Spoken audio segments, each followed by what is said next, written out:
नमस्कार दोस्तों, स्वागत है आप सभी का ऑनलाइन अड्डा फॉर स्टडी यूट्यूब चैनल पर। इस वीडियो में हम बात कर रहे हैं कई बड़ी और लेटेस्ट अपडेट के बारे में जो कि संबंधित है खुशखबरी को लेकर यूपी भर्ती परीक्षा कैलेंडर की घोषणा के बारे में। साथ ही साथ अगर बात की जाए यूपी 12 नई भर्तियों के विज्ञापन को लेकर जो कि जारी किए जाएंगे। साथ ही साथ अगर बात की जाए यूपी में अगस्त और दिसंबर में 8 परीक्षाएं कहीं ना कहीं आयोजित की जाएंगी जिसको लेकर जानकारी दी गई है। इसके साथ साथ अगर बात की जाए 10,000 नई एलटी ग्रेड शिक्षक भर्ती विज्ञापन को लेकर जिसका डर था वही हुआ। साथ ही साथ जीआईसी प्रवक्ता और यूपीपीएससी के कैलेंडर के बारे में जो कि जारी कर दिया गया है। डिटेल में बात करें, चैनल को सब्सक्राइब करके बेल आइकन को दबा लें और वीडियो को लाइक कर दें जिससे कि आपको रियल ऑथेंटिक जानकारी सबसे पहले मिलती रहे। दोस्तों, वैसे तो आज का दिन काफ़ी महत्वपूर्ण है क्योंकि देश के अंदर चुनाव हुए थे और चुनाव के बाद जो नतीजे हैं वो आने जा रहे हैं और उम्मीद है कि जब तक ये आप वीडियो देख रहे होंगे तब तक ये बात तो क्लियर होगी चाहे रुझानों के माध्यम से या फिर नतीजों के माध्यम से कि किसकी सरकार बन रही है किसकी नहीं। क्योंकि जब तक मैंने वीडियो बनाया उस समय तक अगर देखा जाए तो बीजेपी ने अपना जो बहुमत है वो क्रॉस कर दिया है। लगभग 272 सीटें चाहिए थी और अब तक मैंने जब तक जो आपके रुझान देखे हैं तब तक 300 के समथिंग जो रुझान है वो आ चुके हैं। नतीजे तो देर शाम तक ही आपको देखने के लिए मिलेंगे, लेकिन इतना सब कुछ देखने के बाद ये बात तो क्लियर हो जाती है कि रोजगारी बेरोजगारी इतना मुद्दा चलता है। अभ्यर्थी बड़ी संख्या में इसको सपोर्ट करते हैं, समर्थन करते हैं, लेकिन ये बेरोजगारी का मुद्दा जो होता है वो फिर भी कहीं ना कहीं इतना वायरल नहीं हो पाता या यूँ कहें कि इतना समर्थन इसको नहीं मिल पाता कि केंद्र के अंदर या मुख्यमंत्री या फिर अगर बात की है राज्य के अंदर जो सरकारें बना सके। क्योंकि ऐसा हमने पहले कई बार देखा है कि जो सरकारें वो नहीं बन पाती हैं बेरोजगारी मुद्दे को ध्यान में रखकर, बाकियों के मुद्दों को लेकर बन जाती हैं, है ना। फिलहाल बात कर लेते हैं अपनी अगली अपडेट के बारे में जो कि संबंधित है खुशखबरी को लेकर। यूपी में भर्ती परीक्षा कैलेंडर की अनाउंसमेंट कर दी गई जिसमें 12 नई भर्तियों के विज्ञापन, साथ ही साथ अगस्त और दिसंबर में 8 परीक्षाएं। तो यहाँ पे आप सभी को देखने के लिए मिल जाएगा उत्तर प्रदेश के अंदर होने वाली भर्तियों को लेकर परीक्षाएं, इसके अलावा उसकी प्रस्तावित तिथियाँ। अगर बात की जाए परीक्षा के बारे में तो यहाँ पे आप सभी को देखने के लिए मिलेगा अपर निजी सचिव 2023 की जो परीक्षा है वो आयोजित की जाएगी 28/6/2024 को। लगभग 25 दिन आप सभी के लिए हैं। सहायक नगर नियोजन की बात की जाए तो इसको लेकर जो आपकी परीक्षा आयोजित की जाएगी वो 30/6/2024 को आयोजित होगी। स्टाफ नर्स एलोपैथी की बात की जाए तो 28/7/2024 को इसकी परीक्षा आयोजित की जाएगी। अब यहाँ पे जो परीक्षा की तारीखें दी गई हैं उसमें एक बात आपको याद रखनी है कि परीक्षा की तारीखों के अंदर बहुत सारे विज्ञापन हैं जो कि जारी होने हैं। एक आधे जारी कर दिए गए जैसे कि 2023 वाली है ना, ये जारी हुए हैं, बाकी नहीं हुए हैं। जैसे कि इसकी बात की जाए, ये जो परीक्षा सम्मिलित राज्य कृषि सेवा इसका विज्ञापन जारी हुआ था लेकिन परीक्षा स्थगित कर दी गई थी, तो ये भी आप सभी के सामने है। तो 18/8/2024 आप सभी को देखने के लिए मिलेगी इसकी परीक्षा। इसी तरीके से चिकित्सा अधिकारी होम्योपैथिक तथा आवासीय चिकित्सा स्क्रीनिंग 2023 और चिकित्सा अधिकारी होम्योपैथिक परीक्षा 2023 ये आयोजित होगी 25/8/2024 को। इसी तरीके से अगर बात की जाए स्टाफ नर्स की लेकर जो परीक्षा 2023 में विज्ञापन निकाला गया था वो 8/9/2024 को जारी की जाएगी। सहायक नगर नियोजन परीक्षा 2023 जो विज्ञापन है उसकी परीक्षा 15/9/2024 को होगी।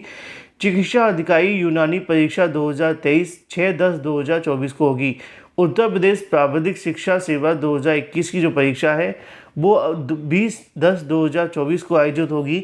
सम्मिलित राज्य प्रवर अधीनस्थ सेवा यानी कि पीसीएस परीक्षा की बात की जाए तो वो 27/10/2024 को देखने के लिए मिलेगी। इसी तरीके से अगर बात की जाए आगे वैज्ञानिक अधिकारी स्क्रीनिंग परीक्षा को लेकर तो उसकी जो परीक्षा होगी वो 17/11/2024 को होगी। इसके अलावा यहाँ पर समीक्षा अधिकारी सहायक समीक्षा अधिकारी जो परीक्षा होने वाली है वो 22/12/2024 को होगी। अब ये तो वो परीक्षाएं जिनको लेकर जानकारी दी गई है, लेकिन जो आरक्षित हैं उनका क्या है।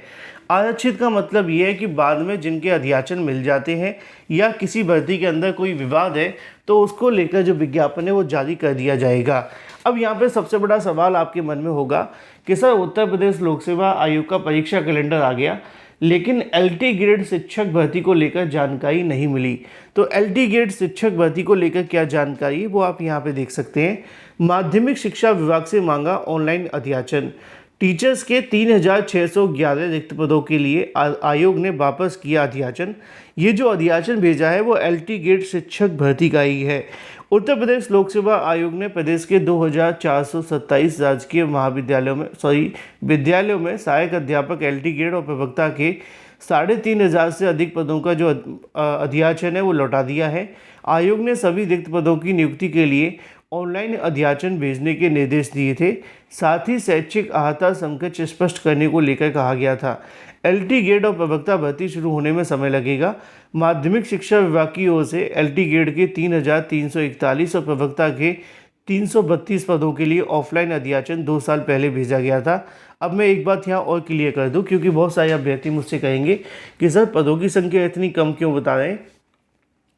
ये वो अध्याचन है जो ऑफलाइन पहले भेजा गया था, ठीक है ना, क्योंकि इतने पद तो पुरानी भर्ती में ही खाली चले गए थे। अगर आपको याद होगा तो जो एलटी गेट 2018 में निकाली गई थी, यहाँ पे आप देख भी सकते हैं 2018 में लगभग 10,768 पदों के लिए निकाली गई थी, जिसमें से बड़ी संख्या में ये जो पद है वो खाली चले गए थे।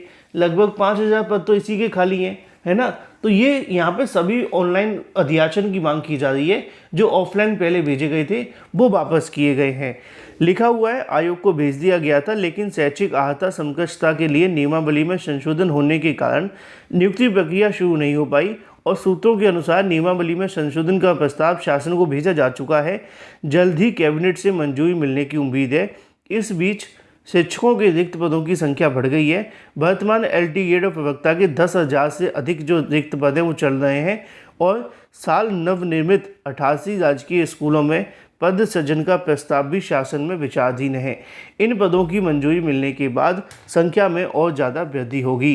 तो एलटी गेट शिक्षक भर्ती को लेकर जो रिक्त पदों का अध्याचन है वो लौटा दिया गया है। लगभग 10,000 जो पद हैं वो आप सभी के खाली हैं, एलटी गेट, इसके अलावा जीआईसी प्रवक्ता के, यहाँ पे लिखा भी हुआ है। और इनको लेकर जो विज्ञापन है वो जारी होगा जब नए सिरे से ऑनलाइन अध्याचन भेजे जाएंगे, और अगर समकक्ष योग्यता को लेकर विवाद के लिए हो जाता है तभी इसका विज्ञापन जारी हो पाएगा। पहले यूपीपीएससी ने सोचा था कि हम अपने परीक्षा कैलेंडर के अंदर इसकी जानकारी दे देंगे, लेकिन अध्याचन की कहीं न कहीं स्पष्टता न हो पाने के कारण इस मामले को फिलहाल स्थगित कर दिया गया है और शासन को वापस भेज दिया है। फिलहाल ये थी आज की कुछ बड़ी और लेटेस्ट अपडेट। मिलते हैं कुछ नई और बड़ी लेटेस्ट अपडेट के साथ अगले वीडियो में। तब तक के लिए ध्यान रखें और सरकार किसकी बनी कमेंट करके बता दें, किसकी बनाना चाहते थे वो भी कमेंट करके बता दें। Thank you for watching this video.